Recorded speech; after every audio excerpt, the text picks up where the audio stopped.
Okay, so may the great debate begin. I will just let you know, debaters, participants, 10 minutes first. I will give you a 1 minute. I will give you a 1 minute gun with the bell, followed by a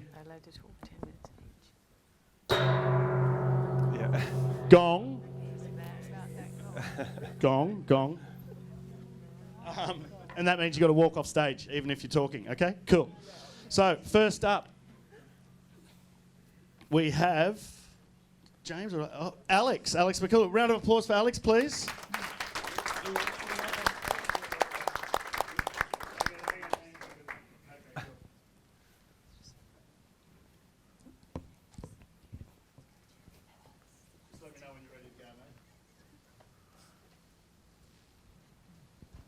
I'm ready to go, Dave. Right, start. All right, let's have a show of hands. Who here today has engaged in commerce, has bought something, sold something, been paid for their time, paid their mortgage, lived in a rented accommodation and therefore pays rent? Put your hand up if you're in that category today. Right, that's pretty much everyone. Now keep your hands up.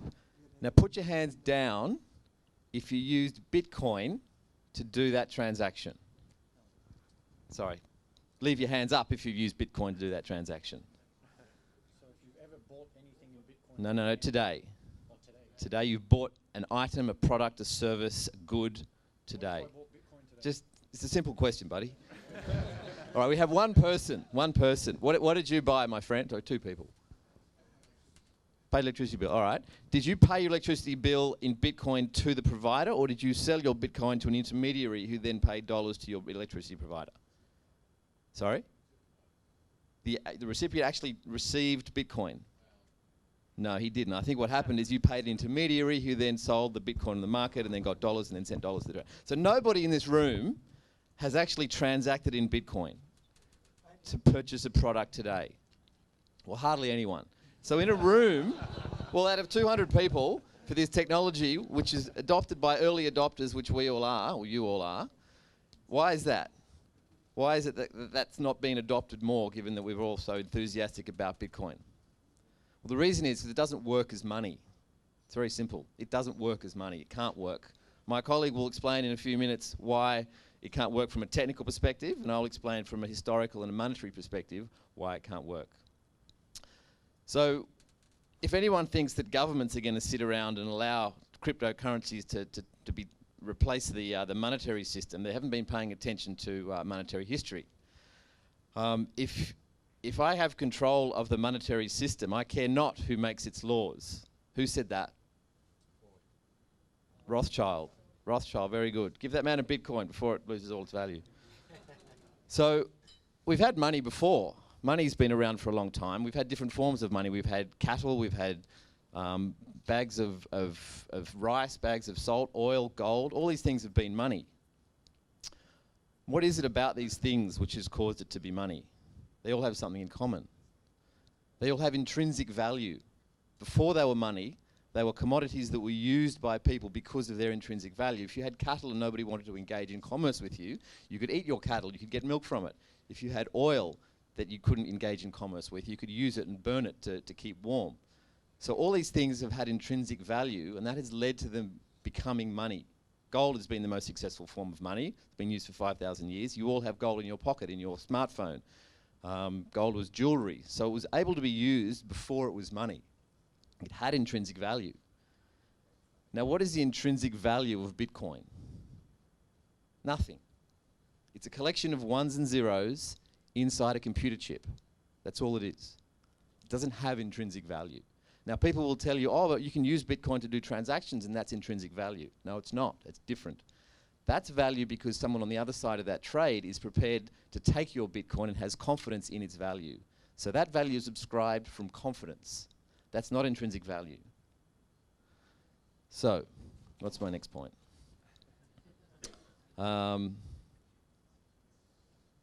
Yes, now money has these properties, and there are other properties as well. It's got to be fungible, which means it's all got to be the same. Cattle aren't very good for that reason because they're all different.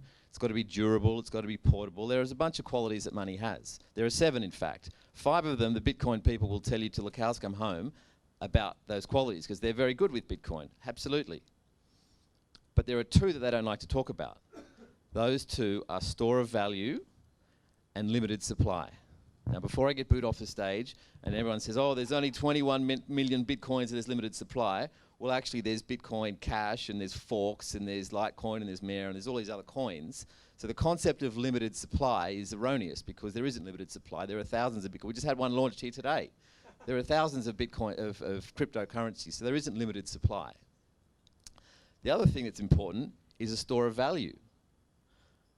Who here can tell me what in Julius Caesar's times it cost to spend a night with a prostitute? DJ, you know? Oh, you have... Okay. Well, look, I don't know the answer to that either, but what I do know is that valued in grams of gold, it was about the same as it is today. And that's remarkable. 3,000 years of monetary history, and the unit of account hasn't changed in its value. That is remarkable. What does it cost? What did it cost 30 years ago to buy a litre of petrol? Anyone? About 30 cents. 30 cents.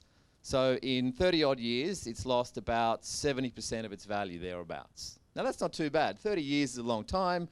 We have a bit of inflation. We lose 3%, 5% a year, depending how you calculate it, as long as you don't live in Zimbabwe. But basically, we have more or less stable monetary value today. And that allows us to engage in commerce. You can have contracts, you can build airports because you know that the rate of return will be this. The economic life cycle of things is known, and therefore the value of those things is understood. And you can enter into contracts in order to engage in the building and the production of those buildings and the supply of those services.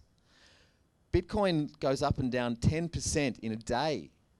How do you enter into commerce with a unit of account which changes in value by that much? It's impossible.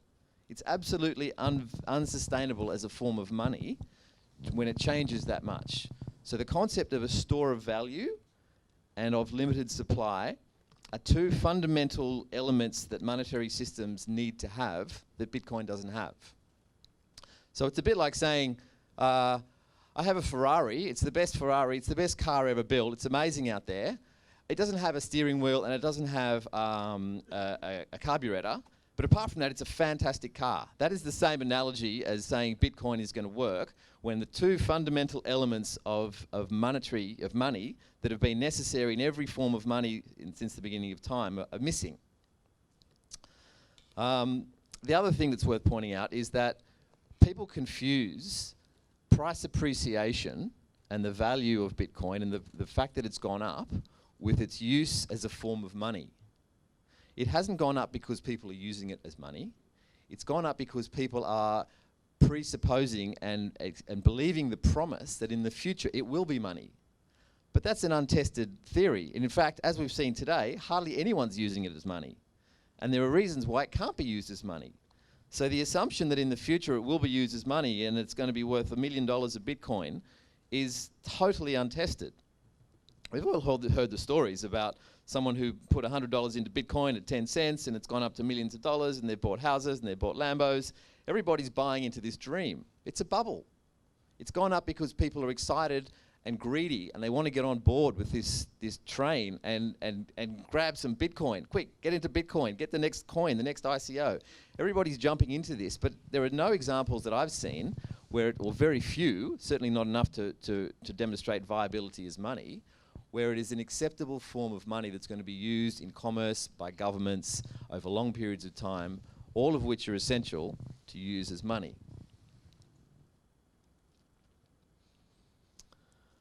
I think that in the future we will look back and we will see in the history textbooks of money a chapter on the South Sea bubble, a chapter on the tulip mania, a chapter on .com, and then a chapter on Bitcoin.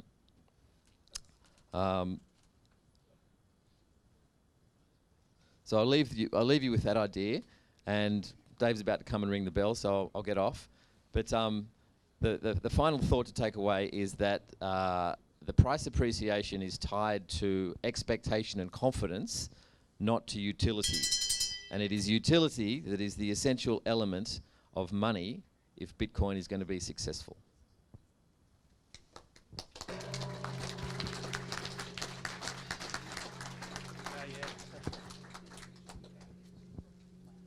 Thought-provoking.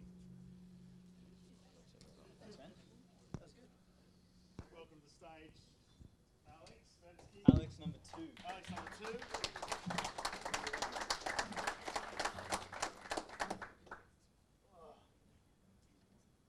Give me a second. I'm gonna pull up some slides because I think I actually enjoyed that. Apart from a few missing gaps in the story, so I'm gonna try fill those out a little bit.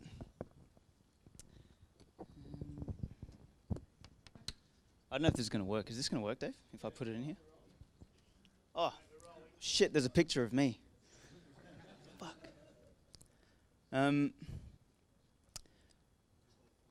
I'm gonna show this chart later because this entire argument just comes back to point in time, really. But before I do that, I'm gonna try to take my jacket off. Just give me a second, Dave. Just hold on. It's all right.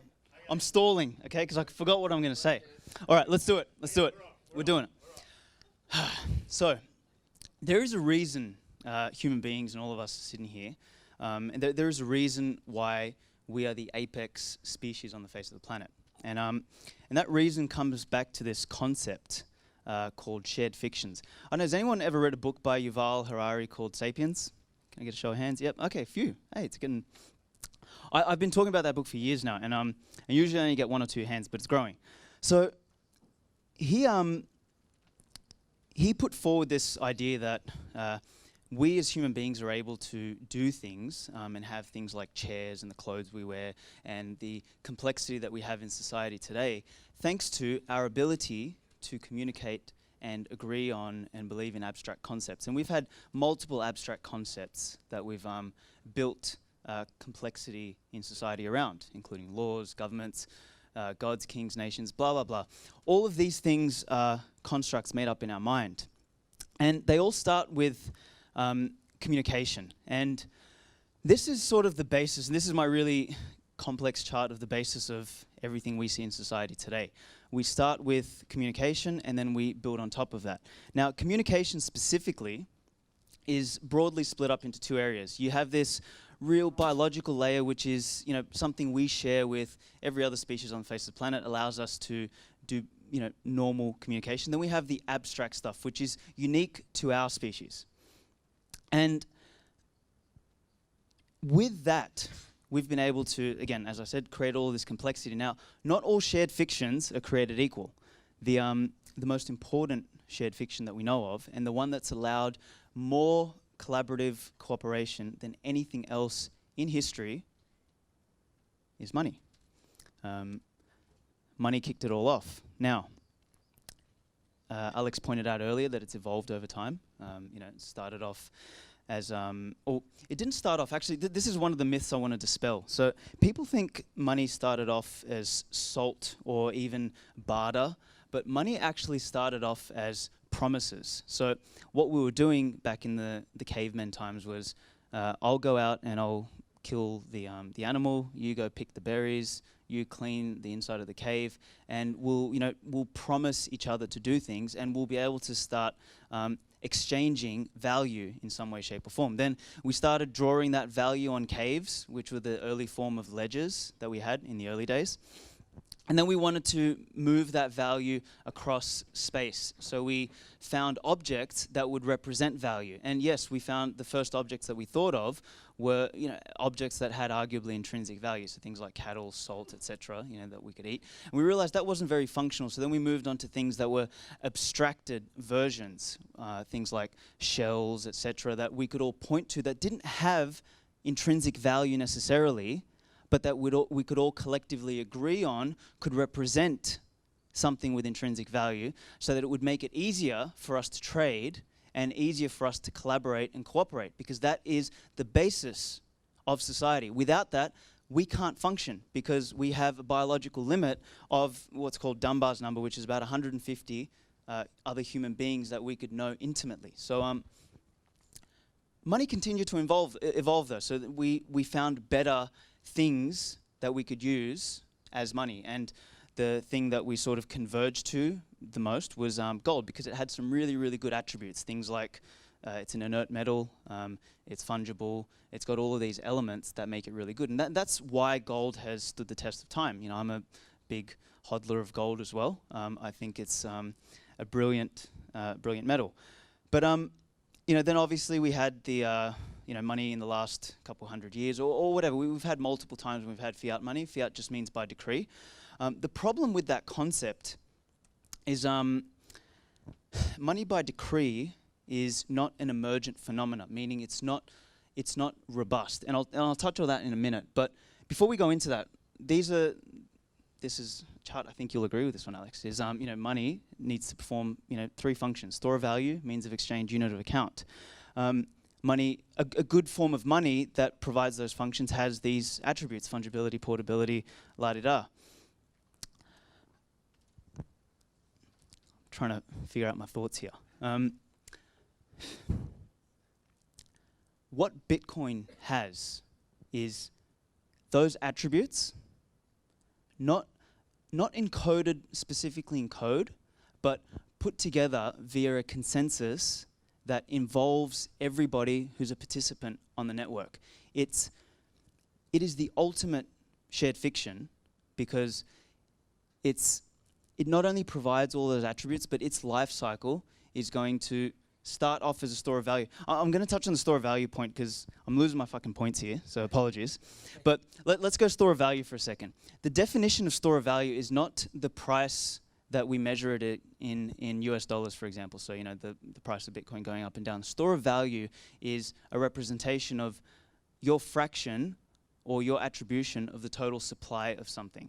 And with Bitcoin, that's verifiably that's a verifiable number. If you hold 1 Bitcoin, you can be sure that there will never, you will always hold 1/21 millionth of the entire network at some point in time, depending on how many coins were lost. You know, that number might actually be even better.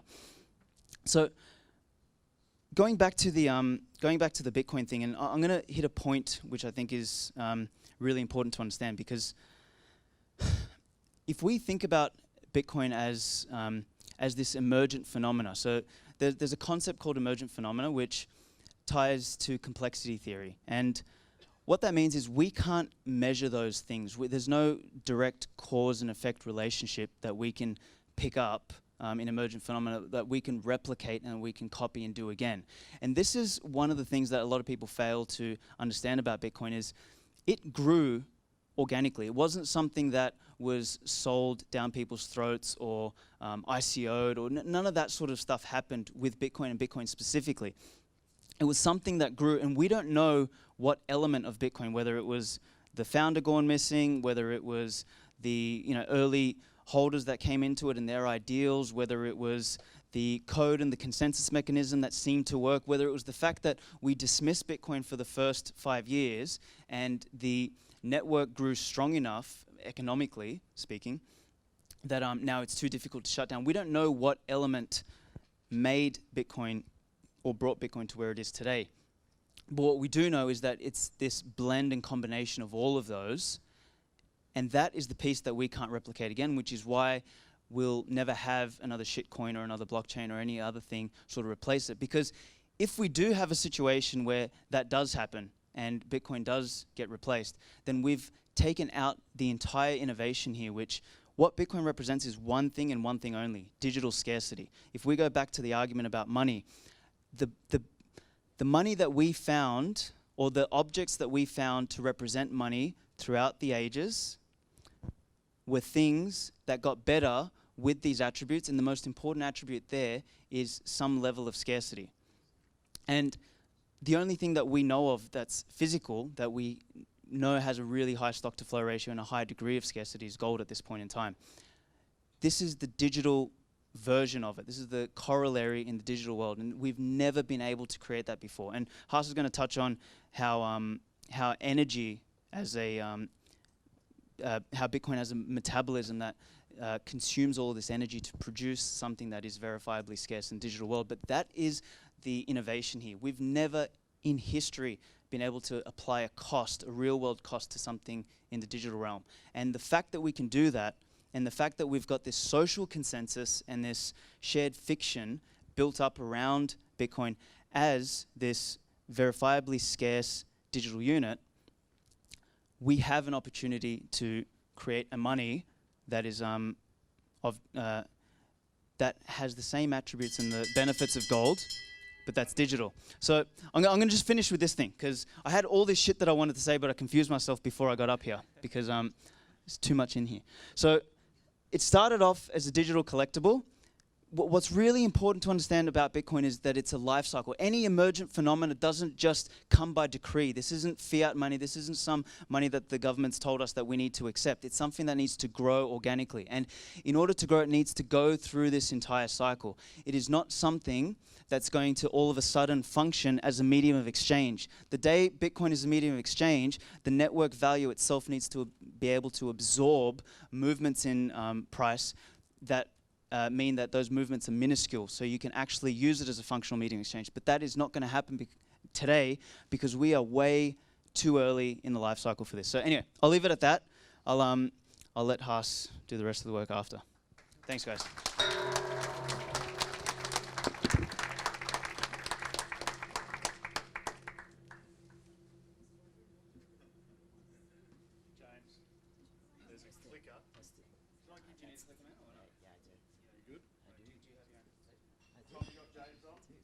But it should come up on the screen, and I need my mic on. Am I on? I can't hear myself. Turn me up. Okay, that's fantastic. So, thank you very much for that, Alex. That was a very great presentation, and I do believe in shared fictions being important for economics, but I'm going to argue that that shared fiction is dead, if not almost dead, in Bitcoin. During your presentation, you said that fiat doesn't have intrinsic value, but earlier in the presentation, you said that the original money was promises.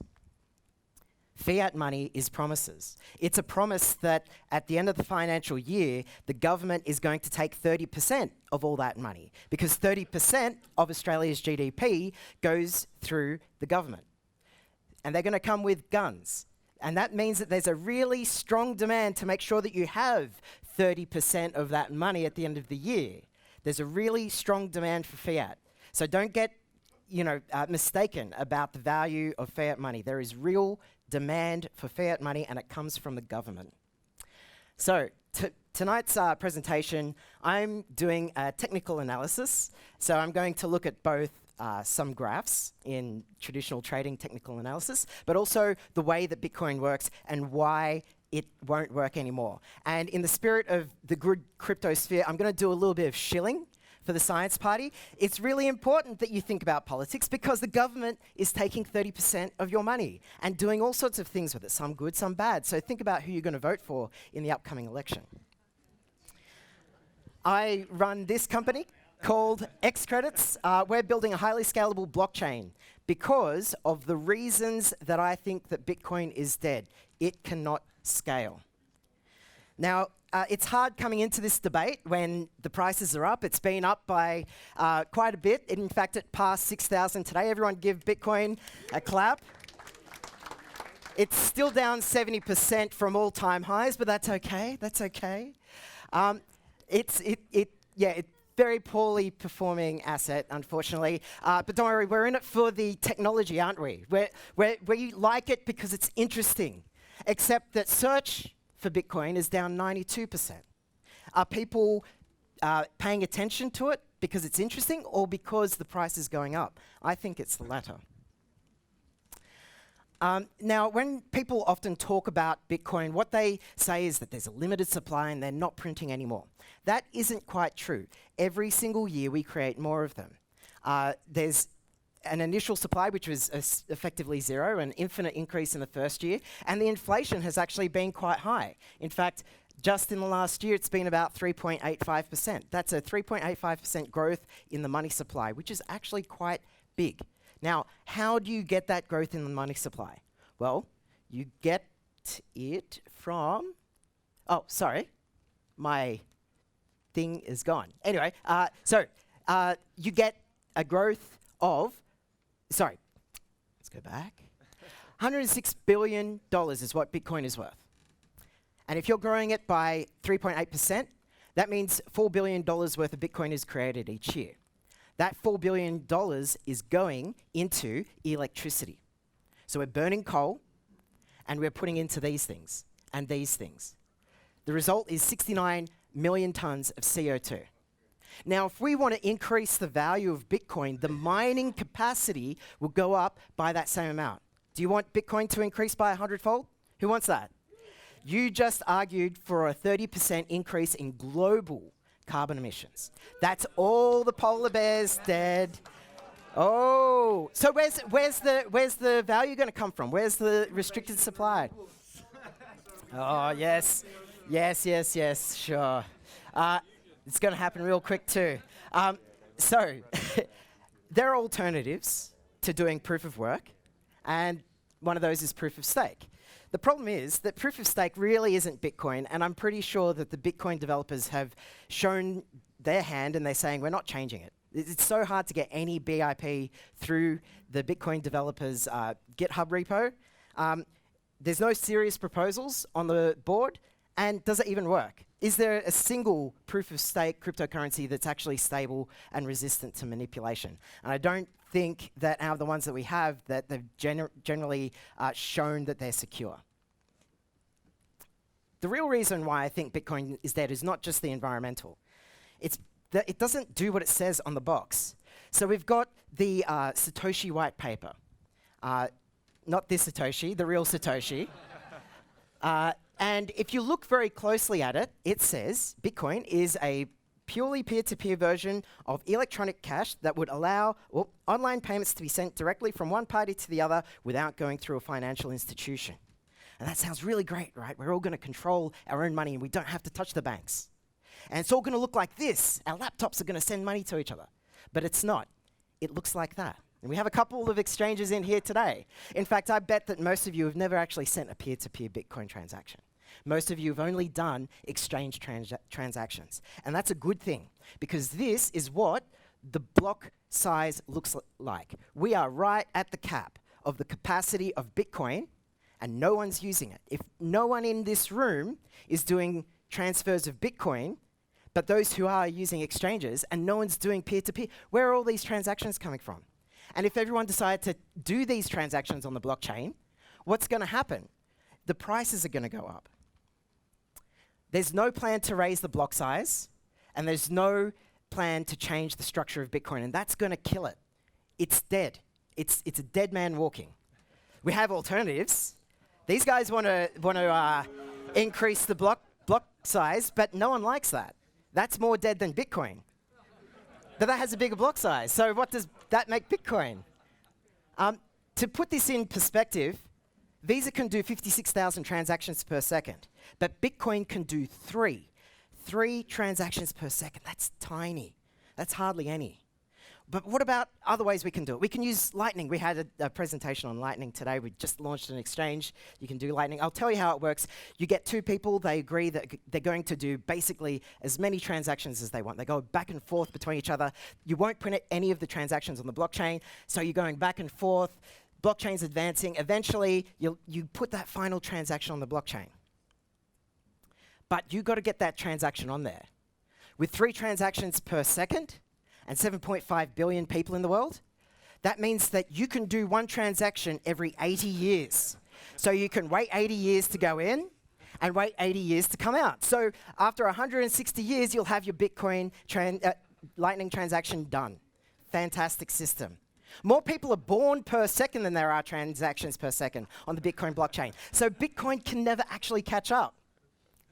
And this means that the Lightning channels will be insecure, because the fees will be too high to come back to the blockchain and place a argumentative transaction on there. So to explain what that means, if we're going back and forth, we both put in $10 worth of Bitcoin and we say we're going to transact back and forth, and then I've given, on the Lightning Network, I've given you $10, and it looks like you've got $20 on the Lightning Network, but Bitcoin fees are $40, and I put an earlier transaction in, I managed to get an earlier transaction in, you could pay $40 to get your $20 back, or your $10 back, but it's not going to work. Yeah, but the other person wouldn't do it either. Well, would they? What happens if you can, if you're part of a miner and you can insert transactions into the blockchain? On a statistical basis, it doesn't make sense.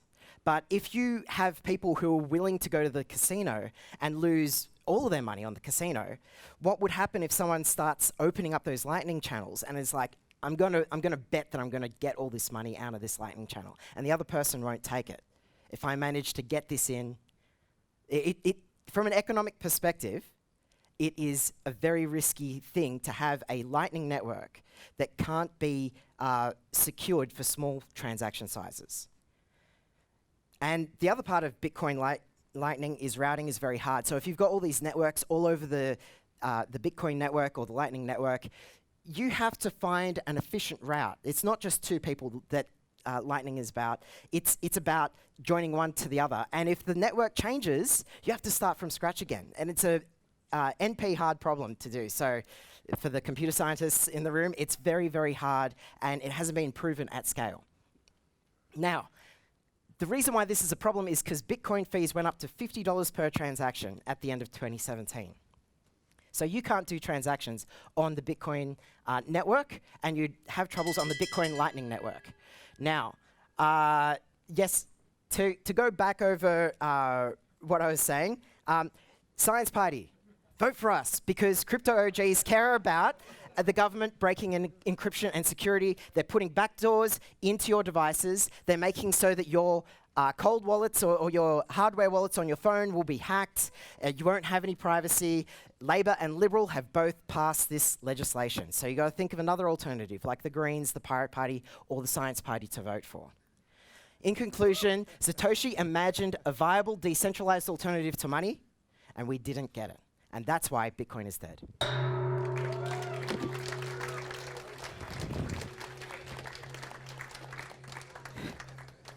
Right on time. Well done, Doctor. That's what we like. How do I get this thing? We'll just this thing going. Hang on, you on? It's orange. What's that? Light off, then it's on. Oh, so turn. So, light on. Lights on muted. Just give us a No second. lights. It's actually off. Ooh, there we go. Geez, how depressing, right? So luckily my parents weren't no coiners, so when I was 2 years old, my dad wouldn't shout at me and say, "Your calculus is fucking rubbish. You're never going to become an engineer. You're shit." But thankfully, he was patient with me for 18 years, and I ended up going to Oxford, so I ended up okay. So just a bit of patience, and that usually wins it. So a little bit of negativity, a little bit tense these past couple of talks. Sense a lot of anger. But we're going to talk about life today because the topic is whether or not Bitcoin's dead. So let's talk about life. So life's beautiful. So we'll go back to science class, year 7. Life. So how can you distinguish a dead organism from a live one? So there's a couple of ways you can do that. You can check for a pulse, check for a temperature, all that kind of stuff. But typically speaking, your signs of life are metabolism, growth, reproduction, depending on the organism we're talking about, and response to stimuli. And Bitcoin's been living for a solid 10 years, and we've heard pretty much the exact identical criticisms every day for the past 10 years, and we'll probably hear them every day for the next you know, 3,000 years, but I expect, you know, the next evolution of human or robot will be having this debate when we plummet from $70 million per Bitcoin down 80% to, you know, 14 million a Bitcoin or whatever it happens to be. So let's talk about the signs of life. So well, let's do. We had a game of hand raising, you know, earlier today. So let's do some hand showing. So who here would you know, classify themselves as sort of semi, you know, proficient in Bitcoin?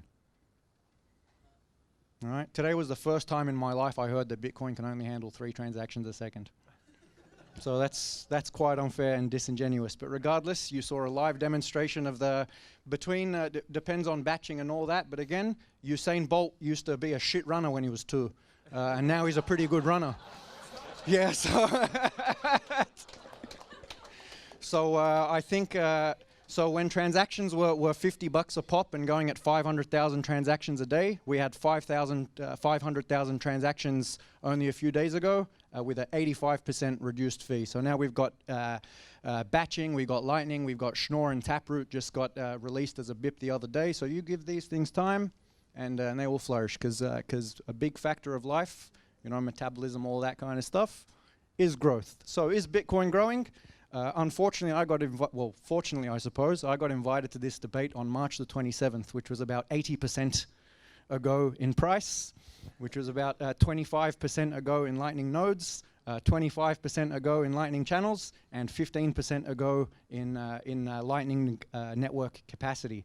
And that's only been like 6 weeks. If you want to go back further, we can go back further. That's fine. So it's growing. It's doing pretty good. Transaction growth is good. Just general development. Everyone's going to conferences. You guys are all here. I don't know if it's just for the free beer and pizza, but you know, for some reason you guys came out today. It's good to see the mood changing a little. A couple more smiles. The tension's left the room a little bit. But let's talk about some metabolism. And geez. Bitcoin has some metabolism. It is hungry. It does burn through quite a bit of energy, and you're right. The carbon emission is high at the moment, but as with everything in life, efficiency improves. So currently, ASIC mining units, the thing that Bitcoins are mined with, are usually gauged in 3 major metrics: dollars per kilowatt, which is, you know, how much it actually costs to buy the machine. Watts per gigahash is how much electricity is used per hashing function, and also square meters per gigahash, because these rigs are getting smaller and smaller. You can pack a lot more. Where's DK? You can pack a lot more hash per brick these days at a lower environmental impact. And there's been a lot of studies, especially one by CoinShares. One by CoinShares that actually shows that 75% of the energy used to mine Bitcoin is coming from renewable sources. So over time, as the world does go renewable, who cares how much energy we use if it's emission-free? We are where we are now. You guys have your iPhones. You guys are wearing clothes. We're in concrete buildings simply because we've learned how to use more energy and produce more energy. So energy in its own right is nothing we should fear. Fear CO2 emissions? Absolutely. So you'll find as time goes by. So I was involved in a project a couple of months ago. It's called the Hodl Ranch. It's in Texas. So it's a big 175-acre lot that they're bringing on 400 megawatt hours of power, pure renewable wind at 2.4 cents per kilowatt hour. Cheaper than coal, cheaper than anything, no emissions. As this baby grows, as Usain brings down the seconds to his 100-meter sprint time, Bitcoin mining will be what drives energy innovation. And you know, we quoted the Rothschilds a little earlier today. The Rothschilds are a banking family that happens to have an oil arm, and the Rockefellers are an oil family that happens to have a banking arm. So if the energy producers are looking at this thing seriously, you know this thing is quite serious. So that's where we are on the metabolism front. We've also discussed growth as well. How good is reproduction? Reproduction's great. Last time I checked, Bitcoin spawned about 2,000 bastard children. I think we spawned another one this evening, somebody was mentioning. So it reproduces. Everyone wants a piece of the action. Everyone copies it. So it's, it's ticking along. It's ticking along nice. And responds to stimuli. It does. This thing responds. Responds like nothing else I've seen really. Just in the past 2 weeks, we've seen a couple of good examples. So we had the Tether FUD. I'm not sure how up to date you guys are on current events, but one of the major exchanges, Bitfinex, they seem to have managed to get about $850 million worth of a stable coin called Tether, wrangled up in Panama or something like that, and that's a pretty big, stimulus, and Bitcoin responded to it by gaining, 10% in price. Just the other day, Binance got stimulated out of 7,000 Bitcoins, and Bitcoin stimulated itself up 5%. So I think people are looking at this seriously. The people that fancy Usain Bolt in the long run are putting some money on Usain Bolt, and understand that you can't, judge a kid while it's still in the crib. Gold had, had its run of 3,000. If you want to talk about bad for the environment, you guys should seriously look into gold mining. So all of the gold that's mined in the world every year wouldn't even fill up maybe a quarter of this room. It's a 6 meter by 6 meter by 6 meter cube. It produces a mountain 3 kilometers high, a cone 3 kilometers high with a diameter of 1 kilometer, uses a trillion liters of water, which has 10 million tons of cyanide in it, which leaches the gold out of that mountain of waste rock that it produces. So gold is an absolute disaster. It's an absolutely useless metal as well. People that say, oh yeah, it's useful in tech and all that kind of stuff, about 8% of it is used every year by industry. 12% of it exists in tech products. The rest is just basically peacocking. So, jewelry, adornments. I think, central banks have something like 15 or 16% of the gold supply in reserves. You can check me out on Twitter and Medium for the specific details. Done a full report on gold. Terrible for the environment. Drop gold, pick up Bitcoin. So that's basically it. So in terms of signs of life, it's currently metabolizing a lot of energy. It's reproducing like a rabbit. Thank you. I'm almost done. I promise. Reproducing like a rabbit. Yeah, pound that like button, as they say on YouTube. So it's still growing. And it's got several years of growth left in it. So smile, life is good. Bitcoin's not dead, and what is dead may never die.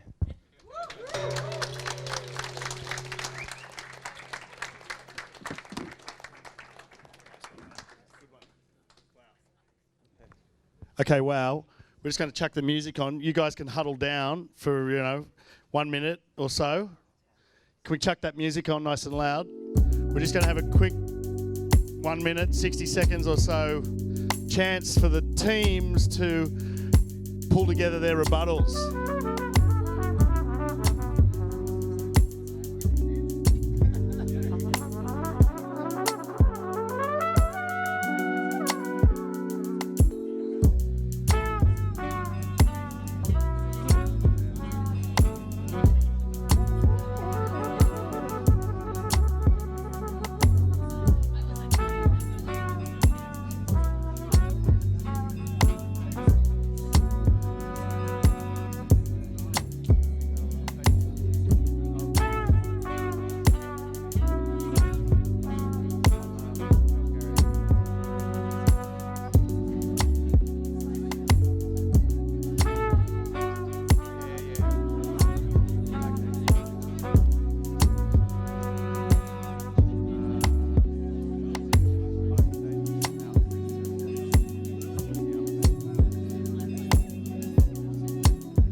won't shut the fuck up. No one let you in. Something's got to change. This is sink or swim. And I know that something's got to change. So meet me in the middle. You won't shut the fuck up. And I won't let you in. Something's got to change. This is sink or swim. And I know that something's got to change. So meet me in the middle. You're too far in the present. I'm way in the past. I have been feeling myself. I want this to last. Is it the change? Is it Okay, how are these guys going? We nearly there? See you later, Claire. Yeah. You're too far in the present. I'm way in the past. I have been feeling myself. I want this to last. Is it the change? Is it the change? Remain the same. We remain the same.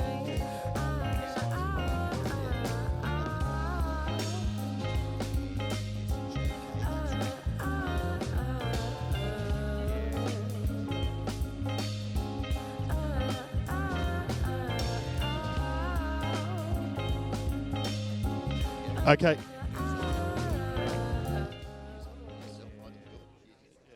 Okay, let's roll. Let's roll speaker one. I'll just couple of points here. A few of us have put our heads together and come up with a couple of points. Just have a seat for a minute, gentlemen. Just first up, we had Alex sort of, a couple of points arguing that it's not a medium of exchange and it doesn't kill it, and gold isn't. Then we had up. Who do we have next up? The other Alex, of course. Alex was talking that it's fantastic on the creation side, and it hits on the religion, but religions do die out. Dr. James, does the science kill Bitcoin? If that was the case, there would be no religions. And then we followed off with Hass, the amazing Hass. Signs of life. Love the knock on gold. Thinking energy usage is okay? Question.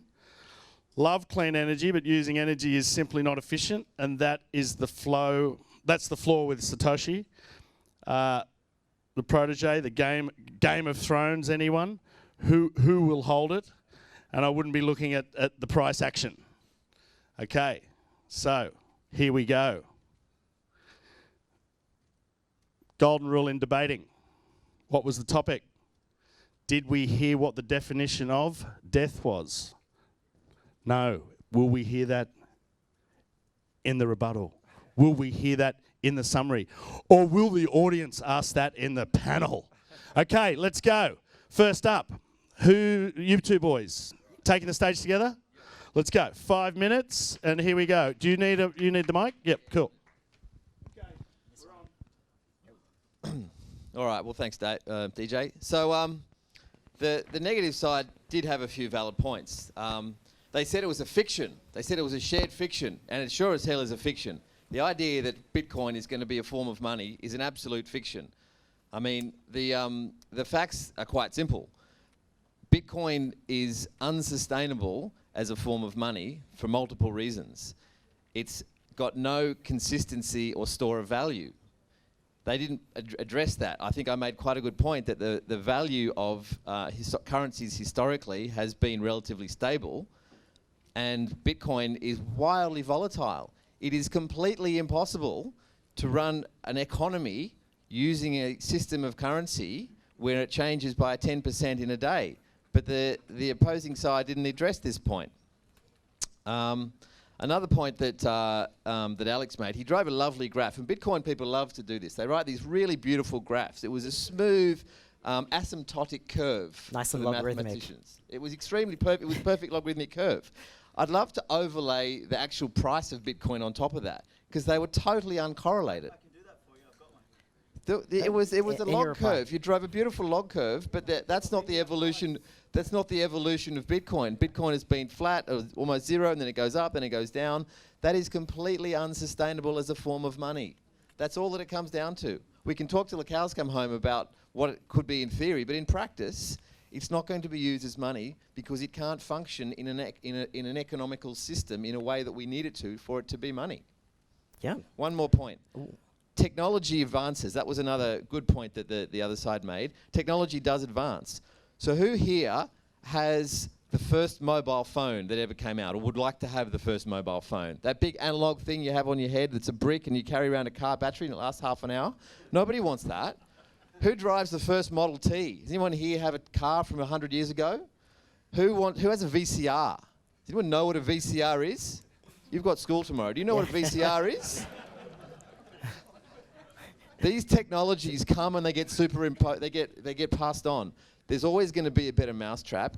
Bitcoin was the first cryptocurrency. It was amazing for a little while, but there's 1,000 others now, and in the future there'll be more, and it will be consigned to the history books. Exactly. Yep. And just to go on some of your points there, Hass, you said that Bitcoin mining will drive energy innovation. Just mine more Bitcoin, we'll get more energy innovation. That's like saying you should drive your car longer so that we make our cars more efficient. You're wasting energy unnecessarily in order to drive this innovation. The reality is every single Bitcoin that's mined, the additional price that you add to Bitcoin, it causes an increase in the amount of carbon emissions. Or, at the very least, it limits your ability to abate an already potentially catastrophic situation that we do have with carbon emissions. So you don't get a free pass on that just because some of the Bitcoin miners are using renewable energy because the whole world is not using renewable energy. I'd also like to point out, you said it's growing so fast. Who knows how much money is publicly disclosed as being on the Lightning Network? How many Bitcoins? Does anyone know? Yeah. How many? 1,100. 6 million. 6 million US dollars. 6.6 million. 6.6 million dollars out of 104 billion dollars of Bitcoin is on Lightning. No one is using Lightning. It's been around for 12 months. Where's the adoption? It is not being used. It is not being used for anything. It's not being accepted. It's not being used. So it's not an innovation that's useful. Either people realize that it's bad or it will never take off. The final point that I'd like to say is, yes, it's like life. Bitcoin is exactly like life. And there has been so many offspring. There's been thousands of them. And like all offspring, the parents are outcompeted by the offspring. So those new coins will replace Bitcoin, the OG cryptocurrency. This debate is not about will crypto die. I'm running a cryptocurrency company. This debate is about whether Bitcoin is dead. And from the looks of things, it is actually looking like it's dead. It's stagnant. It's going down in price. It's not adding new features. It's not getting more adoption. The king is dead. Long live the king. Bitcoin will be replaced. Bitcoin is dead.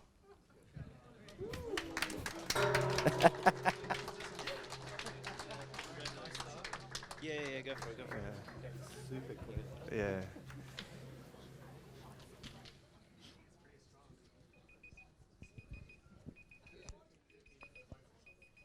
All right. I'll wait for the gong to dissipate. So, yeah, who here's been storing Bitcoin for a year? All right, that's pretty good. Anyone been storing it for 2 years? 3? Voluntary hands. Anyone been storing for 3? It's been storing like a mother effer, hasn't it, for you guys? So if you happen to be an idiot and bet the farm at 20,000, I'm really sorry for your loss, and I suppose that explains a lot of anger. In terms of CO2, don't blame Bitcoin. Blame society and consumerism, really. Unless with, if you stay on a fiat system which encourages you to borrow to buy shit you don't need, don't tell me, blame Bitcoin. A scarce money supply is making the environment worse, encouraging a savings mentality and effectively, putting the government on the leash from endless wars and, corruption and whatnot. So it's an absolute exercise in intellectual dishonesty to say Bitcoin is the thing that's going to destroy the environment. Please give me a break. So that's probably the only thing I'm going to say in a bit of anger and annoyance. Governments are absolutely useless. No politician will tell you the truth. Hint, hint. Whether that's on public policy or whether that's on transactions per second or innovation in a particular technology. So I think the people that know Bitcoin know a bit better from what they've heard today. Actually. The facts that they've heard. Yeah, all right.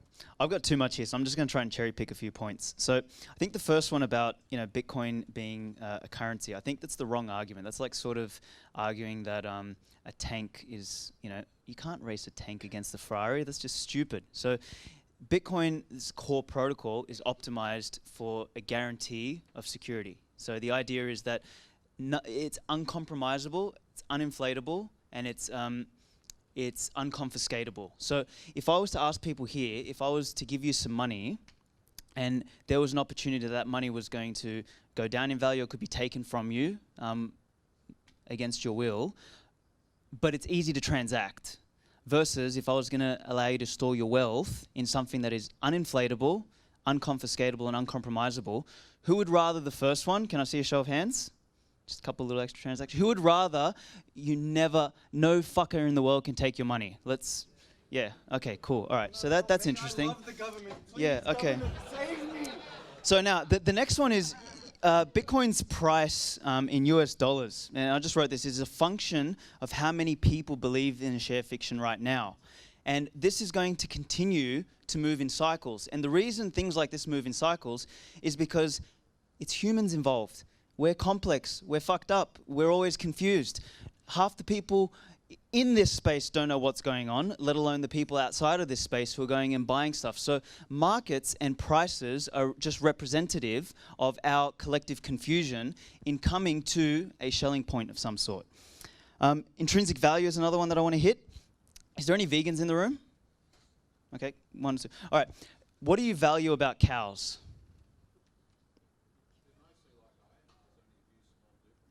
Okay, cool. So, but you value them more so for their, maybe they're sentient sort of, they're an animal, right? Yeah, okay. So someone else who might be a meat eater might value a cow for the fact that it's got calories and, they might be on a carnivore diet or whatever.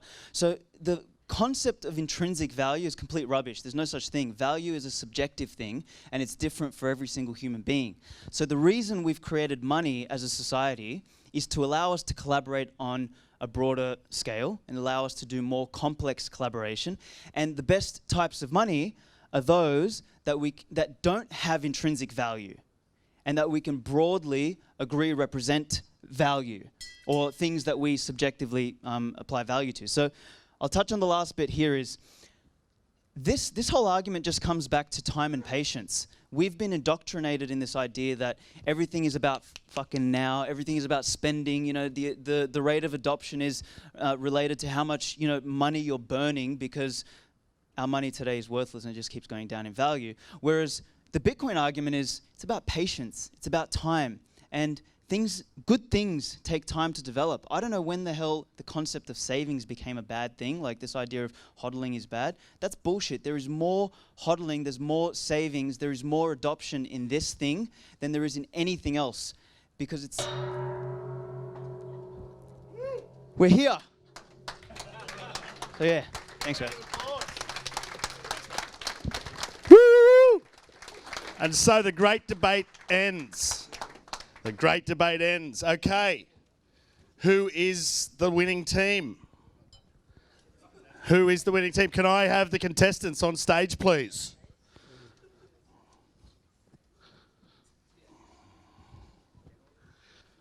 On my left,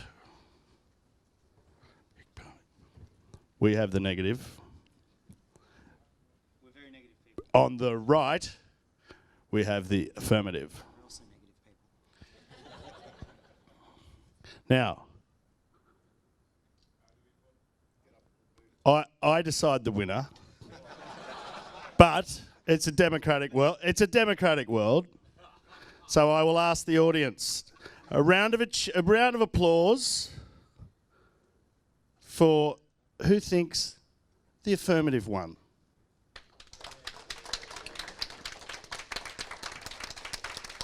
Solid. But of course, all the people that own Bitcoin have to be removed. Solid. I do decide, and there is a weighting here. Solid, but I was expecting more. And who thinks the negative one?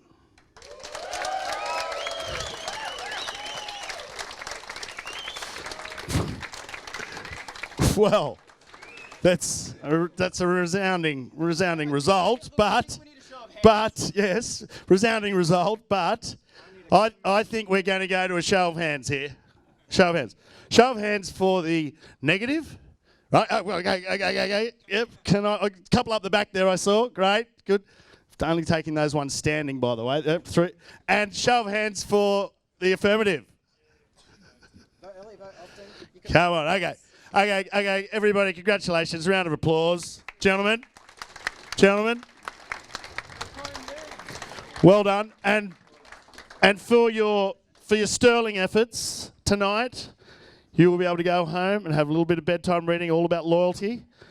Check out the chapter in there about Loyal, company that I'm on the board of. Amazing business. Okay, good. Well done. But guys, in the audience, big round of applause for these guys. Thank you very much. Okay, now let's go straight to the thank you, gentlemen. Thank you. Let's go straight to the panel. We've got Alex, yes, please, sir, and Phil. You coming up? Awesome. So I want to do a Q&A. We'll run this Q&A for a little while. Just thought we'd give everybody the chance to ask our esteemed panel a few questions. So get your questions ready. One here already. A few more. Is there a few more questions happening? Good. Okay. Do we need? Sorry. Do I need another microphone for these guys? What do we got? We got. Oh, Alex, you can grab that mic, and then everyone else is mic'd up, so that's good. Keep thinking you're talking to me every time you say Alex. Okay. So obviously we've got a few questions. Ryan, are you proposing to Ellie tonight? No, I wasn't planning to. Are you serious? Is that? Oh, I wouldn't know about it. Okay, sorry. No. Okay, just wanted to check, mate. We discussed this last month. Come on, mate. It's been 4 weeks. Okay. I hope Ellie will come back next month, please. Yeah, good. Excellent. Okay, so we've got a few questions in the audience, but I wanted to ask Ajit, congratulations on launching the exchange in Australia. Big round of applause, please. That's awesome. It's always good. We had one global exchange leave last year, and we've had one come into the market. So, Ajit, I heard you talk about this earlier, and you know, we got 246 exchanges registered with Austrac in Australia. Crazy. And some, you know, I think 1,100 globally. Mate, why do we need another one?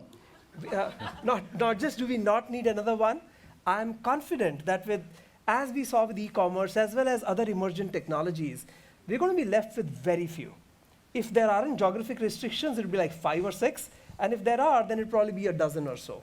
So we are going to see shutdowns, we're going to see acquisitions, first starting out as partnerships, so other crypto exchanges, partnerships, right? Keep that in mind. Right, yeah, so I agree with you. We are just at a very early stage. Fundamentally, the Bitcoin you buy from me or him or her or anybody else is the same Bitcoin. So the delivered product is identical. You can't differentiate that unless you were going shitcoin, right? So I think that the mechanism, the purchase process, and belief, security, brand, these will cause some element of distinction. So 5 or 6 would survive. Zepay has got to be one of them. Yeah, good. So yeah, why ZPay? Wow. Yeah, so I kind of asked for that question, I can see. So while I clearly have an interested party in being biased versus being unbiased, there are a couple of things that we have done over the last 5 years which causes me to feel confident that we have been at the cutting edge of the technology bit. So for instance, there was a discussion by Hans about batching of transaction. So we were the first centralized exchange in the world which started batching transactions. For those of you who know, there was this thing called Satoshi lottery or some amount of betting system around that. Satoshi dice, that's correct. So that was the time where transaction size, the batch size, transaction size, and fees first came into picture because so many people are betting on Satoshi dice. We have evolved a lot of our technology ahead of the curve compared to most exchanges, and most recently we have come up with a system, not yet completely open to the world, of launching security. Already all the exchanges use these hardware wallets, and they do serverless or internetless servers, etc. We have gone one step further and I think established a system of security which is new to the world. So ease of customer use, security, customer support, I think should be a secret sauce. Good. Customer support, that's what we like. Now, did everyone receive one of these $25 credits for ZPay? Okay, well, I'll make it 15. Give me $10. $10 a pop, and I'll make it 15. Okay, no. Pass these around. I want everyone to sign up with this tonight, please. $25 free exchange. So that's great. Okay, questions in the audience in a minute, but I wanted to ask Alex. Which one? Svetsky. Bob in the corner. Yeah, Bob. Alex was on a panel for me right here last night, and it was an amazing night. Alex was very, very adamant and staunch, and just believes in Bitcoin. But so 2 questions. One, I want to see how this relates to what you're doing in the outside world. Just give us a little snippet of that.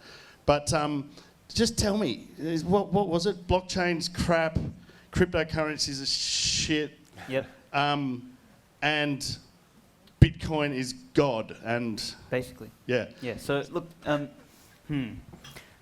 Bitcoin's a black hole. So money's this thing which is unique. It's different to traditional technologies. Traditional technologies don't really benefit too well from time unless you keep innovating, whereas money and things that are really low in that societal stack that I showed you guys really benefit from time. So the more fixed they are, the more you get this Lindy effect happening, which, is everyone familiar with what the Lindy effect is? Yeah, so it gets stronger with time. So money specifically functions best when we don't need to exchange it for different things between each other. So I remember in the US, and you might be able to correct me if I'm wrong here, but there was 12 currencies at one point in the US, and it was really inefficient to have to trade between the lot of them. So what ended up happening was $1 for that jurisdiction. So you have the situation with money where money, jurisdictionally speaking, converges to unity. And this is what's going to happen in the crypto space, because if we look at those life cycles again, today, Bitcoin is purely, I would even argue that it's still in the digital collectible phase. It's still something that we rarely understand. And that understanding is obviously growing, and we're moving along that curve. I don't know exactly where we are on that curve, but it's just the nature of things, particularly emergent phenomena that are just complex, too complex for us to understand. So coming back to why I don't believe in crypto is that I think all of these other spin-offs, much like what you said, are kind of antithetical to the idea of digital scarcity. If we could just copy and paste the same code across every single time, it would effectively mean that digital scarcity didn't exist. But the beauty of the Nakamoto consensus is that you require participants on the network to drive it. So those participants aren't going to go and play on every single network. It's just not functional. And it's actually what we're seeing now in the price. I haven't seen the Bitcoin price move up uncorrelated to every single other crypto in a long time. And I think just people are just, I guess, tired of fucking trading shitcoins all the time and realizing that if I just bought some Bitcoin and just shut the hell up, I would be much further ahead than trying to be smart and trade my way through. So coming back to my argument about what I believe Bitcoin is today, I still think today it's a speculative asset, and it's got attributes that represent money. That's the best thing you said all day. It's a speculative asset. Well, it is. Today, It's that's a what it is. speculative asset. Absolutely. The only reason anyone's buying it is because they want to find another sucker that they're going to sell it to for more money. That's the only reason anyone's buying it. But we're early. This debate We're will early. never end. It will never end until they run out of people. And then everybody's going to run for the door. Well, my real question was, I wanted to ask Alex about his day-to-day job. But Yeah. Okay. So what we've done. So this is my chance to shill what the hell I'm doing. Yeah, with yeah, Amber. good, So, good. My whole thing is that I just want more people to buy and hold some Bitcoin and shut the fuck up, basically. So stop trading it, stop trying to figure it out and all this sort of stuff. Just buy some, hold it, leave it. And so we've just created a really simple way of doing that, which is, download Amber, link your bank account, and then the spare change from every time you go and transact something gets rounded up and thrown into Bitcoin. Simple. You don't have Nice. to think about it. Nice. You don't have to worry about it. But it's an accumulation strategy, because the only game in town that matters now is not the next shitcoin, not the next blockchain, not the next noise and mess of fluff that's happening in this space that nobody can really tell you what's actually going on. It's just buy this asset because it's uninflatable, it's unconfiscatable, and it's uncompromisable. It's got the three things you want in a potential store of value asset. That's it. Game, set, match. Perfect. So, mate, what is it? Amber, like Amber.app. URL or App Store or? Yeah, amber.app. Amber.app. And you can download it. Get onto it. Okay. Phil, you were talking about, just give us a quick snapshot back on the Loyal platform using, which crypto again to do the payment? Stellar. Sure. Stellar. Let's get back. God, we haven't talked about Stellar for a long time, have we? Yeah. What was it? Last month we were talking about... last month it was diversity in the female panel. The month before that it was education and regulation, and all last year it was cryptocurrencies. So let's have a chat about Stellar and what's happening there, please. I will, but before I do that, I want to applaud Alex, actually, because what he's... Which Alex? Alex Blue or White? White, Alex White. Alex White. Because what he's done there, he's actually using Bitcoin in order to implement a classic loyalty play. Once again, if you refer back to the loyalty programs that some of you participate in now, such as the frequent flyer programs and the supermarket programs, what they've been successful in doing is creating a desirable currency that's an alternative to cash. And so there's a large percentage of the member base of these programs will change their transaction behaviour and their shopping behaviour in order to accumulate more. There's been a lot of cryptocurrency-powered programs that have launched over the last 3 or 4 years, and they're really struggling to get people to engage because no one's heard of the currency and they've not really made it into a desirable brand. But Bitcoin is, and it's actually a wonderful alternative to loyalty points because there is that burning passion and desire amongst a subset of the population to acquire more.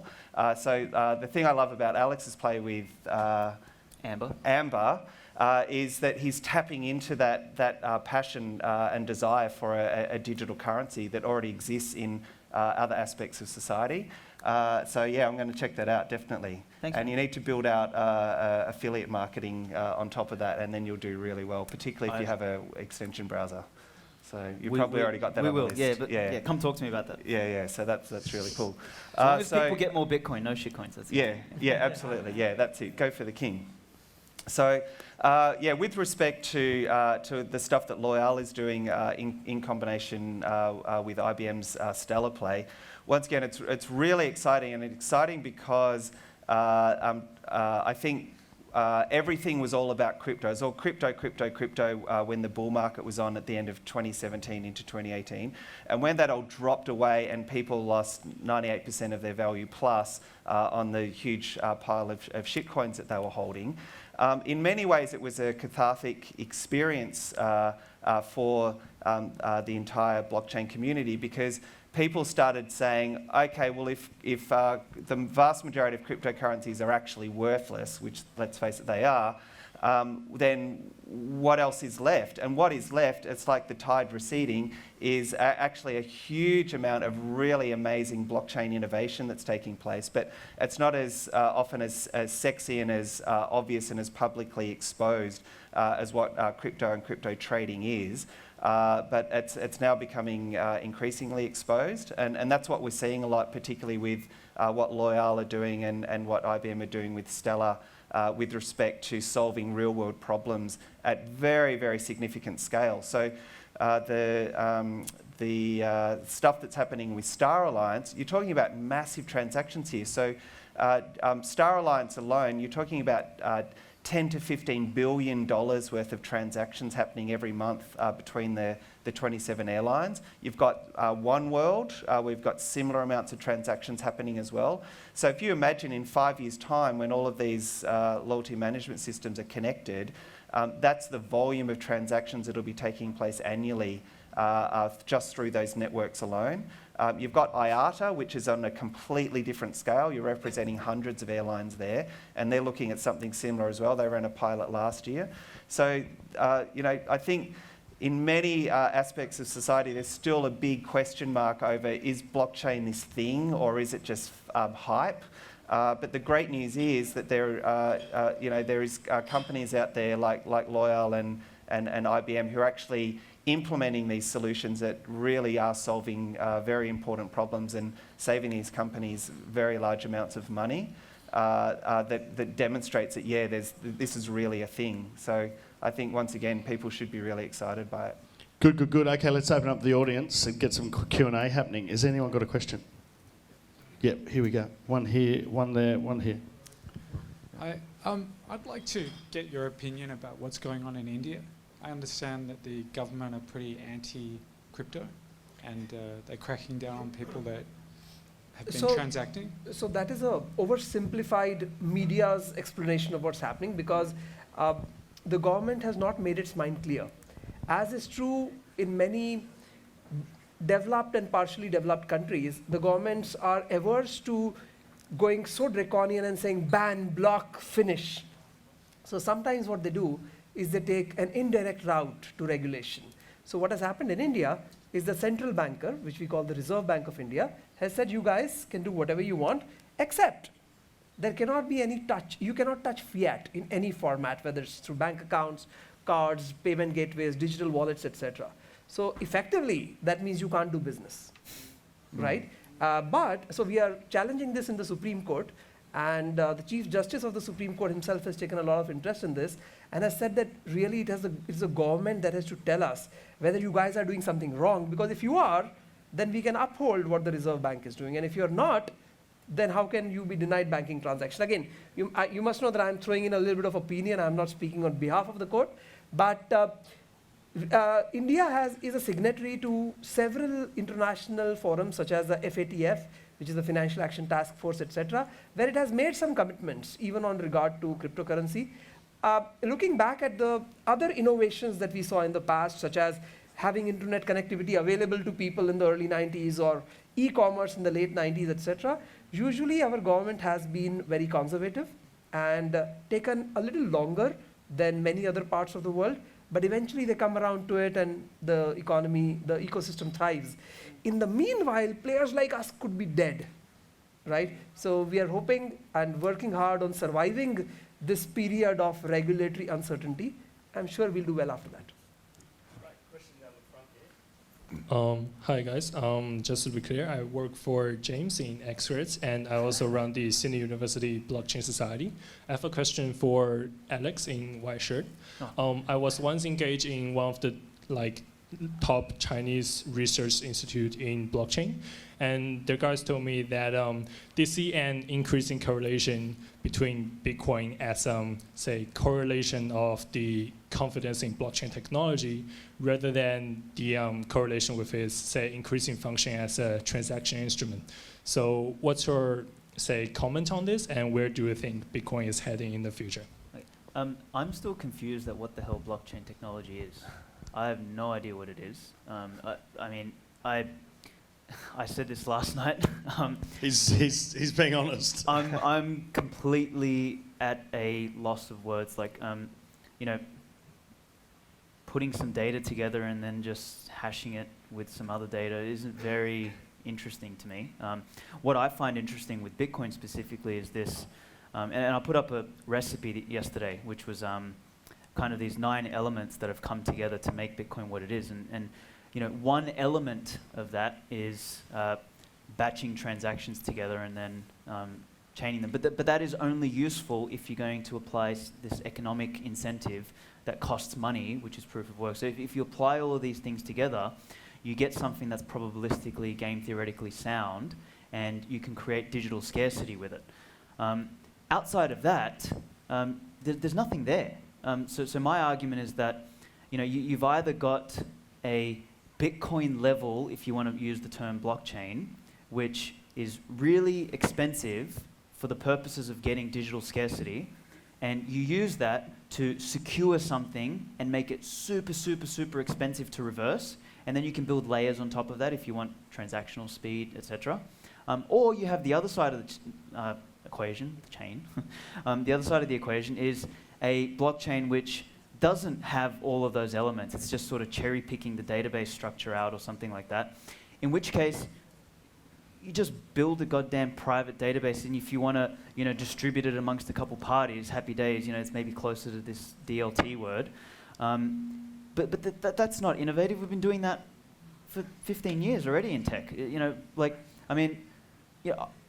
I reckon an 18-year-old kid could almost build a database with some external APIs that a couple airlines could check so that they can all pool their points together and transfer them between each other. I don't think that's... Sorry. I forgot you were there. I don't think that's very hard. And I don't think that's blockchain. So what I think is happening in the blockchain space is I think we're using that term beneficially to... for companies like IBM, who are notoriously known to go in and charge double, triple, or 10 times the amount of what it actually costs to build something.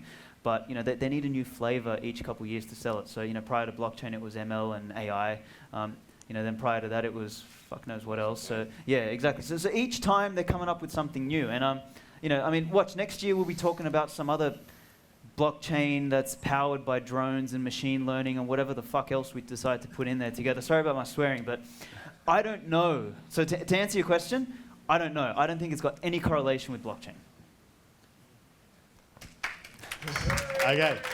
Question here. Question here. Question here. Yeah, guys, I have a question regarding the safety of the Bitcoin. Alex, probably to you. You mentioned that nobody can take it from you. So 2 scenarios here, just want to understand. Sure. The first one, let's say we will see advance of quantum computing, and these private keys, somebody will be able just to generate with ease. And the second scenario, let's say you're sitting at your home and somebody coming in, a knife at your throat, and you're just giving it away because what other options you have? Yeah. And if it was in my bank account, that wasn't a problem because nobody would go there. Yeah, government may take it, but nobody else. Yeah, so this is the risk with a bearer instrument. So that'll be the same as having your car stolen or something like that. So you've always got those risks with bearer instruments. So I'm answering your second question obviously first. So in that scenario, if someone broke into your house and asked you specifically for your private keys. Number one, you probably shouldn't keep your private keys in your drawer. I would, like me personally, I shard the shit and I keep them in different locations around the country so that no one's ever going to touch it or no one can ever find it. Hopefully not including myself. So that's that side of things. So bearer instruments come with inherent risk. So I believe what's going to happen in the future is we're going to have custodians that help manage that, which is effectively what banks originally were created to be, was custodians versus lenders and etc. So that's the first element, and that is not a solvable problem outside of just your personal, how you treat security of things. Like if you had $100 million worth of gold, you wouldn't put it on your front doorstep and you wouldn't tell everybody about it. So it's just managing that, being intelligent about that. The first one, sorry, what was the first question again? So that first one, quantum computing. Quantum, okay, yeah, that's an even bigger problem for everything. When quantum computing, if and when it does come, it's always coming next year. that's going to break every single form of encryption we have. So what I think is going to happen with respect to Bitcoin is the only thing there that's really at risk is not the mining. It's more the the private-public key pairs. That is a broad enough risk where there might be an upgrade to the protocol or whatever, or an upgrade to how the private-public key pairs are associated. Encryption and cryptography are just basically a cat and mouse game. So as better things come along to crack, we'll create better things to protect. So I think that's a moot point, and I think if that was a valid point, I think we would have much larger problems way outside of Bitcoin. Like the entire internet infrastructure would fall apart if we were just magically breaking encryption. Awesome. James? Yeah, just on that point, if you have an advance in cryptography or computer power or something like that, if you see on the horizon actually quantum computing is going to be a thing, yes, it will affect everything, but everything will advance. Meanwhile, your cold wallet won't unless you move it. Correct. So correct. that's So it is a risk. unique risk. Yeah, it is a risk. So, but this is what I like about the Bitcoin guys. So a lot of the stuff that's happening in the Bitcoin community is they're literally advancing the frontier for cryptography. There is no other community on the face of the planet that is open source oriented, that is advancing the math and the cryptography side of things. Like everybody else is fucking around trying to create a new shitcoin, whereas these guys are actually doing the science and the math. So if anyone's going to be ahead of the curve, it's going to be that community. And Alex, just to prove that this has happened in the past, is that when the Bitcoin protocol came about, it did not have multi-sig capability. That came about, I think, in 2013. So it was clearly recognized that there is this real need. So we all evolved. So I do not see why evolution would end, as in we would and should continue evolving. Okay, there was another hand here. Or there? Wait. And after? Or Oh yeah, I have a question for Blue Alex because I can see he's a bit sad now. So you were asking everyone who paid anything with Bitcoin today, right? Did you buy anything today? Yes, I did. Your lunch or something, yeah? Yeah. Did you pay in gold or in cows or in silver? No, but I paid in dollars, which is effectively a remnant system of something which was backed by gold. All right, but we have dollars because they used to be a core. Okay, okay, just let me ask a question. So, the thing is that you mentioned that actually Bitcoin for you is or is not money, right? But the thing is, for most people, Bitcoin is actually a store of value. It's not a money. It has never been designed to actually be used as a transactional element, right? It just changed. It was absolutely designed to be a... It's in the first sentence of the white paper. Yeah. That depends on our definition of cash. That depends on our definition of cash. The definition of cash is having no intermediary giving you permission to transact. So it did that from the beginning. It still does that today. So if I want to transact with someone, cash. My point is simply that the underlying foundation of the rise in the Bitcoin price is that one day we're all going to be using it, and I don't think that's true. I think it's gone up because people believe that they'll be using it, and that's a view that anyone can have. And if you have that view, you might want to buy it because you think you'll be able to sell it in the future for more. And that's a strategy that people have. I wish I did that. Which is the same as gold, right? Just store of value. No, because people hold gold because because gold has uses. Yes, absolutely. Because it used to be 10 cents. I'm not angry. It used to be 5 cents, and now it's 20. Then it got to 20 grand. So yeah, with the benefit of hindsight, I wish I had played that. But my thesis is that in the future, it's going to go to zero because it has no intrinsic value, whereas everything else, well, gold, which is the other obvious example we're talking about, has value because it has a use in its own property. If nobody wants your gold to buy it and engage in commerce with you, you can make jewelry, or you can make a mobile phone with it, or it's used in aerospace. It has uses. Yeah, but the price of gold would be about $100 if that was the only use.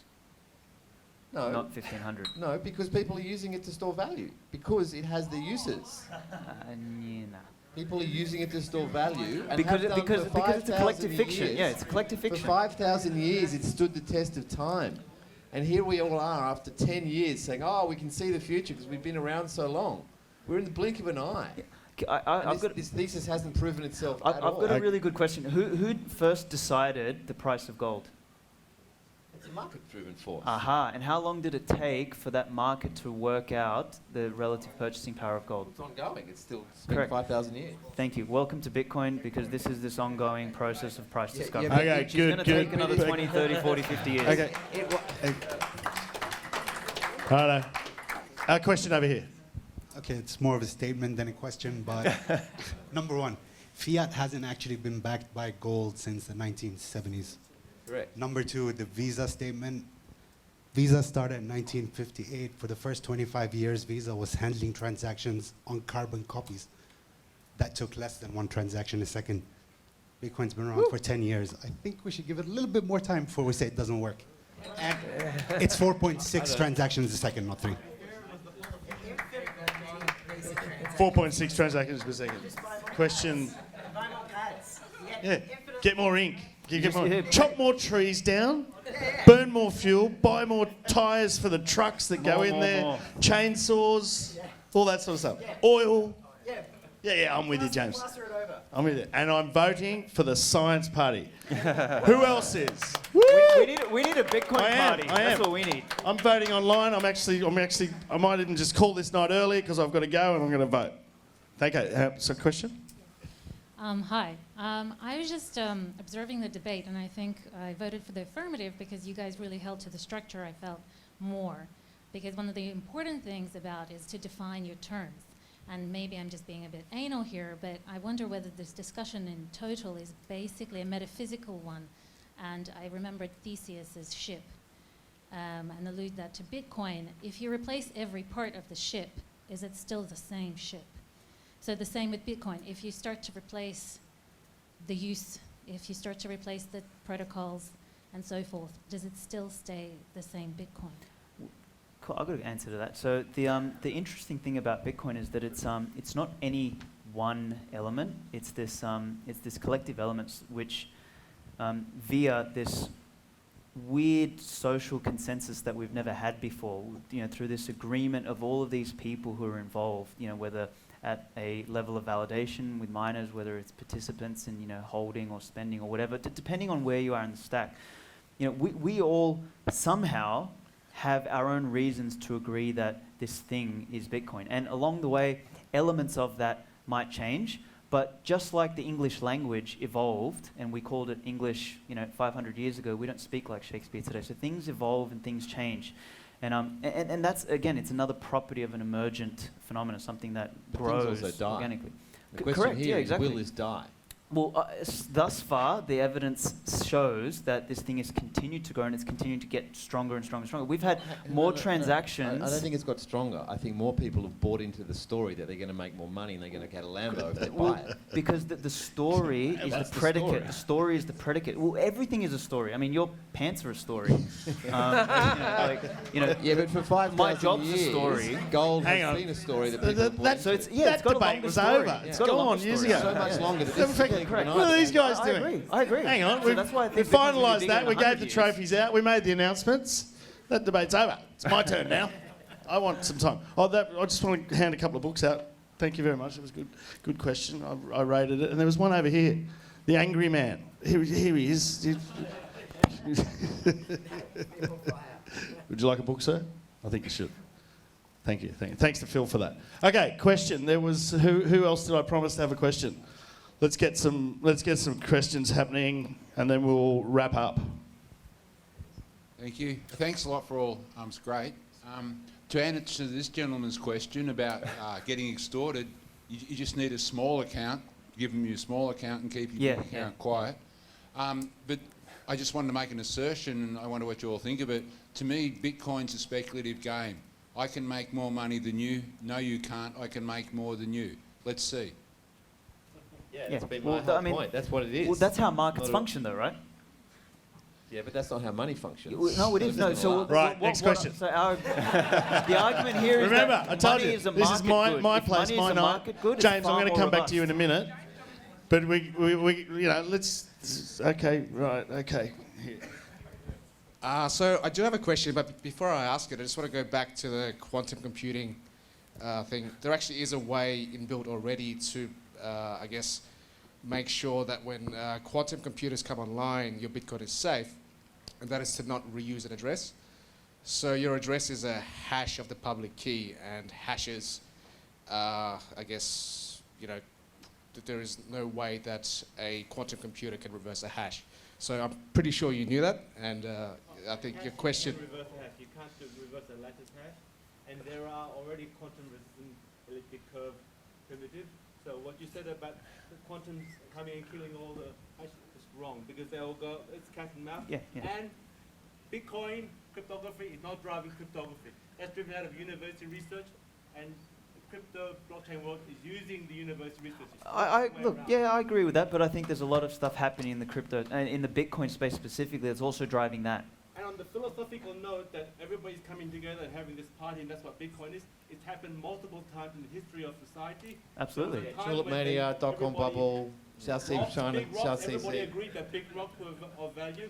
I haven't asked my question yet. So I'll ask my question now because I have a microphone, so it's much easier for me. So my question is for Ajit. So you're launching in Australia, which is, I guess, proven to be a hard nut to crack, as in there's been other exchanges, large exchanges that have tried to launch in Australia, and they, I guess, have found this to be a very hard market. What's your view? How do you feel that you can acquire a market share in Australia, and how have you learned from the mistakes that other exchanges have made that have tried to launch here, and what will you do to acquire new customers and become, I guess, a large player in the market? Okay, so I think I have learned more from the mistakes we have made because we have seen them up close. It's very difficult to learn from other people's mistakes because you don't know all the parts. But I think one of the challenges that any exchange which is successful in one territory and then goes and try to replicate its success elsewhere, other than the fact that they sometimes may not adapt enough, the challenge tends to be that because they are a large player here, they assume that in a very short period they could be a large player there, as opposed to starting with one customer at a time and then the second customer and having the patience to wait. Sometimes this is driven by their internal economics. So learning from our past mistakes, I would tell you that we have come here to play the long game, which means had we not had any past success, but as much passion as we do today, the speed at which we would be willing to grow, we would at the end of a month say, you know what, we have 100 customers, despite having 3 million customers in the past. I think that is the way we would like to do this. Having said that, it is not specifically Australia that is a hard nut to crack.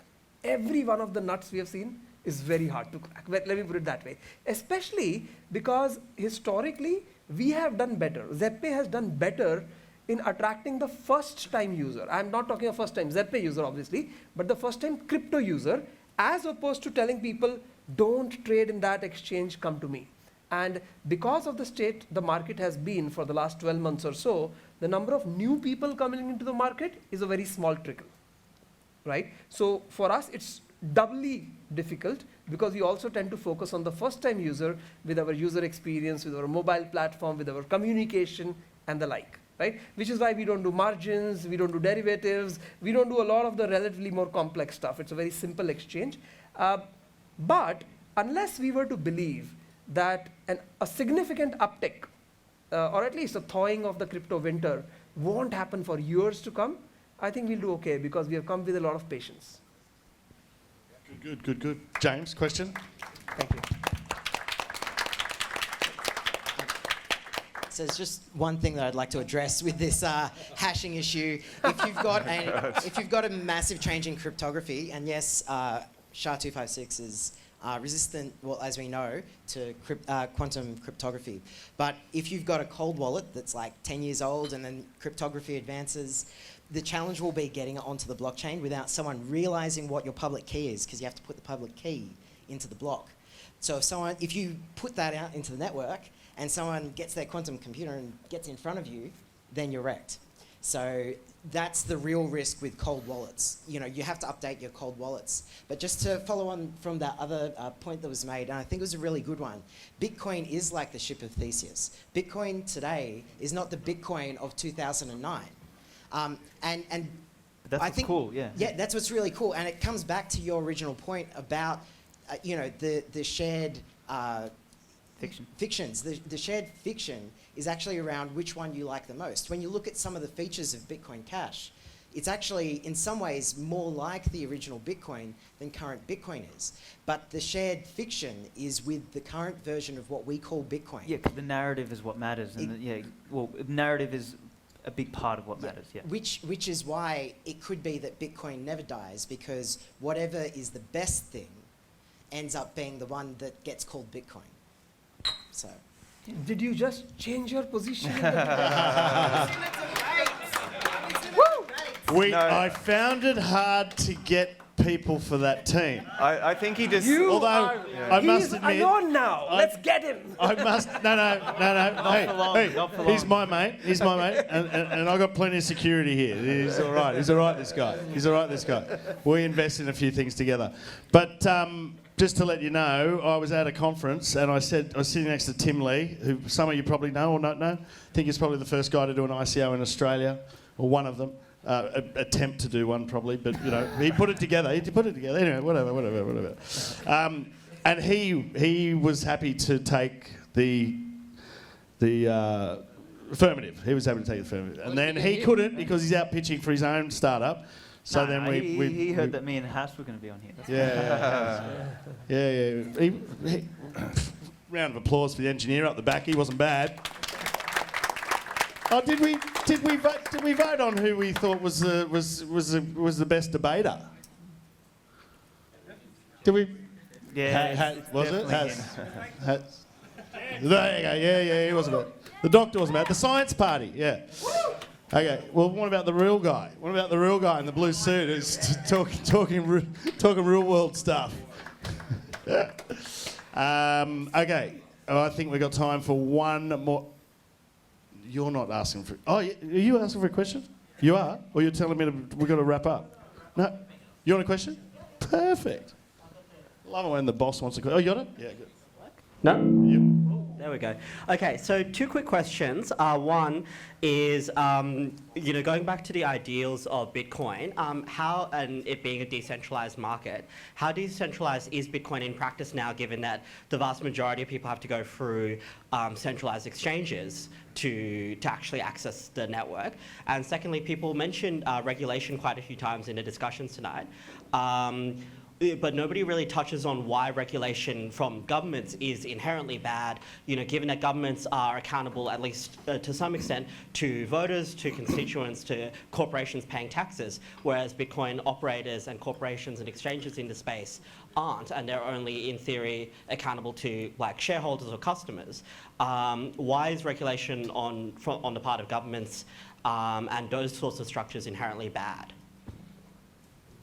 I'm going to answer the regulation bit, if that's okay. Yeah, go. I don't think regulation is bad. In fact, I think regulation is good. And what I think is really interesting is the very, very small amount of regulation that the Australian government has brought in with respect to cryptocurrencies and cryptocurrency trading. And it's really, having had a conversation with a number of different government bodies and lawyers, it's because they see that all of the existing regulation in place, which is principally designed to protect consumers, actually covers the vast majority of what people are wanting to do with respect to trading. So I think it's important, particularly when you're looking at genuinely shutting down counter-terrorism financing, money laundering, all that sort of stuff. So from my perspective, the governments in many ways have done a really good job prior to the launch of decentralized digital currencies with providing those sorts of regulations, which meant that when Bitcoin and other cryptocurrencies were born, there actually was very little for them to do to extend those protections. I'll answer the first one, because basically what you're saying is that we don't need centralized exchanges. ZPay is a centralized exchange. Despite that, I agree with you.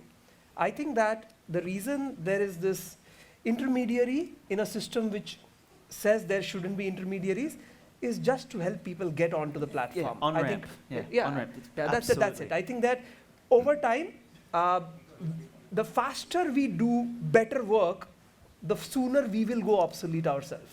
Yeah. Right? If we do our job right, then we want to go obsolete as soon as possible. I see a future where decentralized exchanges, maybe not exactly as they are structured today, are probably going to be the future. But for now, given the minuscule, the participation, the on-ramp bit which is taking time, that explains why centralized exchanges are required. And a lot of things, just a lot of points that have come about, right, from security to the part of the debate, including this one, I think fundamentally tries to analyze Bitcoin or cryptocurrency as it is today. Why is it not perfect right now? So if we were happy to see it more as an evolution and see are we headed in the right direction at the right speed, I think we are doing very well. Yeah.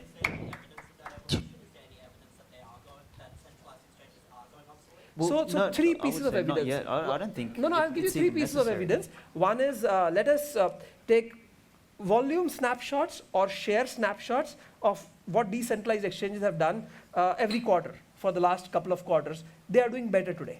Right? So one, that is evolution of people's participation and belief in a new system. Right? I may be not exactly right with my numbers because I don't check them every day, but I think that every day we transact a few $1 million worth of crypto on decentralized exchanges and a few $1 billion of crypto on centralized exchanges. So today the ratio might be 1:1,000, but it used to be much worse some time back. And my prediction is that while 1:1,000 looks like this huge gap, it will be bridged in no time as more people come on board. Can I add some color to that? Yes. I'll try very quickly. Yeah, okay, it's cool. So I think the idea of having all of this capital here in this old world and then this new world here, you need to build bridges. Simple as that. And the most effective bridges is these types of organizations that allow for that. So also the other problem you've got is decentralized exchanges. I'm not actually a big fan because the predicate there is the belief that we're always just going to be trading shit between each other, and that's not very efficient for things that function as currencies. But take that aside, you can't use a decentralized exchange to move from fiat to crypto anyway. So that the point is moot. The thing about regulation, though, I think regulation is an interesting thing. The concept or the reason regulation is created as a thing, this is philosophically speaking, is to set some guidelines and rules. And that is an inherently good thing. And when human beings or society have some rules within which they can play or within which they can do things, they can actually do things because they know what the rules of the game are. And that's how all games function, that's how economics functions when we have that. The problem with regulation in the current model of the world that we have is that most regulation is put in place for some seigniorage right, so that someone puts a regulation in place just to screw over somebody else who then needs to go to a rent seeker to figure out how to get around that regulation. So they're not put in to be clear, defined rules that people can play within. And so Bitcoin is actually an interesting representation of a new form of regulation. You can call it governance, which is you've got all of these participants again that are playing this game that are agreeing to some set of rules, which is what basically Bitcoin represents, which you could call Bitcoin's regulations, 21 million Bitcoin, blah, blah, blah, and all the other elements of it. So it's an interesting redefinition of regulation, which is not imposed by somebody who can get some seigniorage out of it. So anyway, I don't know if that answers your question, but it's an excellent. On that note, I'm going to ask everyone to put their hands together for a big round of applause for our amazing panel.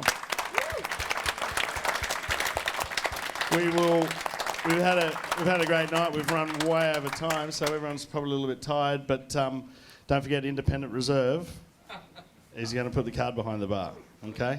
Now, before we leave and before you get up from your seats, can we all pick up some bottles on your way? There's recycling there and there's recycling there. I want to clean this place tonight because I've kept the guys late and they don't get paid. They're busy workers. So the guys are from StartCon.com. Don't forget, Australia's biggest startup conference. Our job here is done. Yes. And we will see you June the 4th for another amazing event. Cheers.